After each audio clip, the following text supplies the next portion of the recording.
My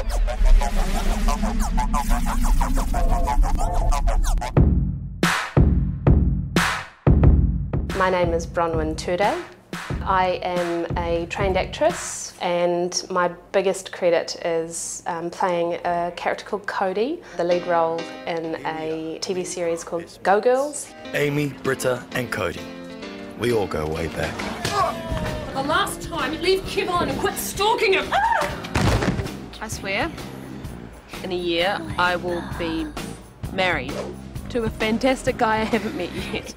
I am absolutely blown away by the cast that I've been working with. I didn't actually know their ages, it didn't really matter, but I've learned over the last few days how old they really are, and they just have such old souls and old heads on their young, amazingly fit dancer bodies. They're all such good hip-hop dancers, and I've been kind of dragging the chain.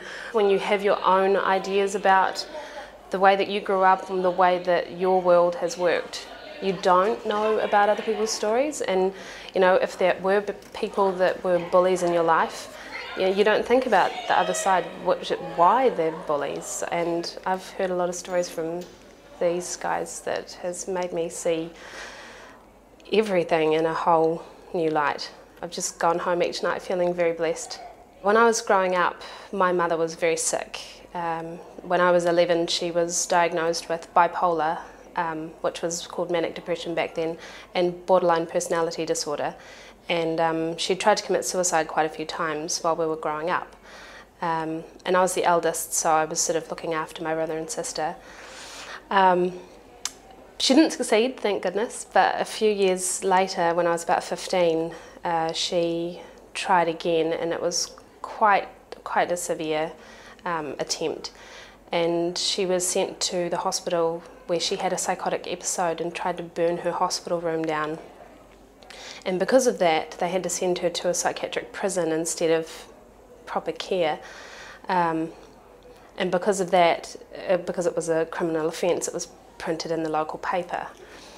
And the next week when I got to school, and I'd managed to keep it all quite quiet in my personal life until that point, obviously parents of my fellow students had read it and told their kids, and I was bullied quite viciously about it, I guess. People would say things like,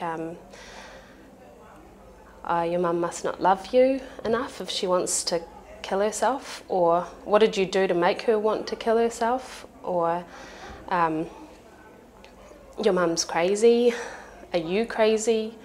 And I became really ashamed of my family, which I'm really ashamed to say now because I love them, but I was really embarrassed by my mum, and I shouldn't have been, but because of the bullying I didn't really want to talk about it to people. So instead I pretended everything was okay, smiled a lot, joked. People would joke about it and I would laugh with them, and I would make jokes at my own expense just to show them I didn't care.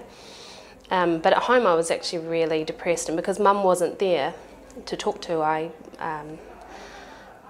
wrote it down, and I started writing songs, and I had a guitar and I used to play that and write quite dark songs.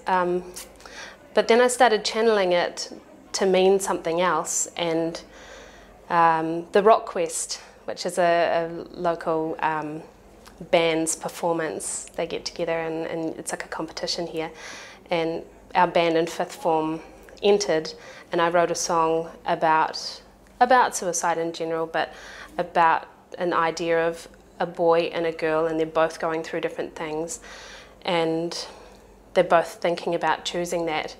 And my chorus was about how even though they're choosing that, you can't judge them for that because you don't know what they're going through, and you need to understand what they're going through in order to help. And that song was called Easy Way Out. And I entered it in the lyric songwriting competition for that same competition, and I won Best Lyrics.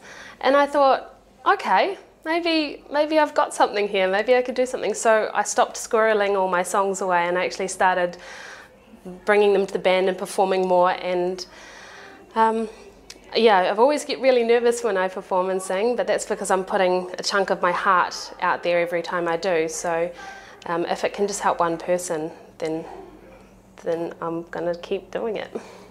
There is a quote from Daisaku Ikeda, who is the founder of ICAP and who has brought I Choose to us, which I think is the biggest gift. Not just the fact that we're going to get to perform to the kids, but immediately right now, our group has actually been really lucky to have this opportunity. He has an amazing quote, and I would like to share it. I have infinite trust in young people, and so I say to them, you are the hope of humanity. Each of you has a bright future ahead. Each of you has a precious potential waiting to be developed. Your success, your victory, will be a victory for all of us. Your victory will lead the way in this century, the century of peace and humanity.